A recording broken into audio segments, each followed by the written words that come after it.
اٹھے بے ساختہ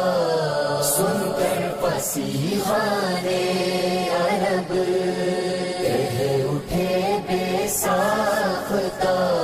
سن کر دنیا کی بدترین مخلوق وہ منافق ہے، اور جہنم کا سب سے نچلا ترین درجہ یہ کافروں کے لیے نہیں بلکہ منافقین کے لیے رکھا گیا ہے۔ احادیث طیبہ میں اس کی وضاحت ہے کہ منافقین جہنم کے سب سے نچلے درجے میں ہوں گے، بلکہ قرآن میں کہا گیا فی الدرک الاسفل،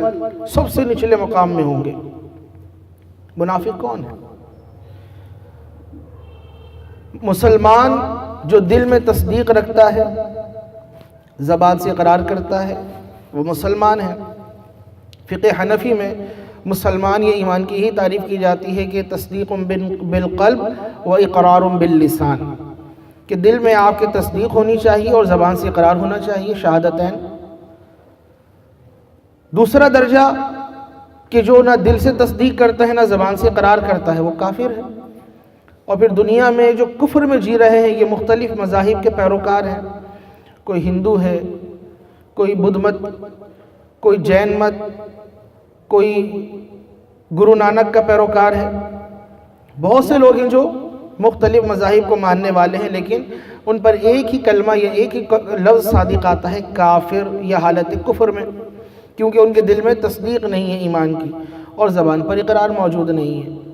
بعض ان میں سے وہ ہیں کہ جو اللہ کو مانتے ہیں لیکن اللہ کے ساتھ اس کے محبوب صلی اللہ علیہ وسلم آپ کی رسالت کو تسلیم نہیں کرتے۔ تو صرف اللہ کی وحدانیت پر ایمان رکھنا ایمان کے لیے کافی نہیں، جب تک رسول اللہ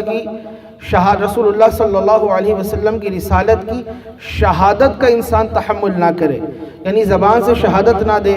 گواہی نہ دے اور دل میں اقرار نہ کرے اس بات کا، تو وہ مومن نہیں ہو سکتا۔ تو یا تو بندہ مسلمان ہے یا بندہ کافر ہے۔ اس کے درمیان میں ایک درجہ ہے جس کو منافق یا نفاق کہا جاتا ہے۔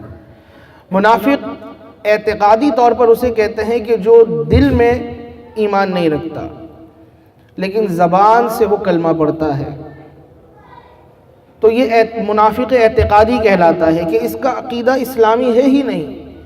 نہ یہ اللہ پر ایمان رکھتا نہ اس کے رسول پر ایمان رکھتا ہے، بس زبان سے کلمہ پڑھ رہا ہے لا الہ الا اللہ محمد رسول اللہ، لیکن دل میں اس کے کفر موجود ہے۔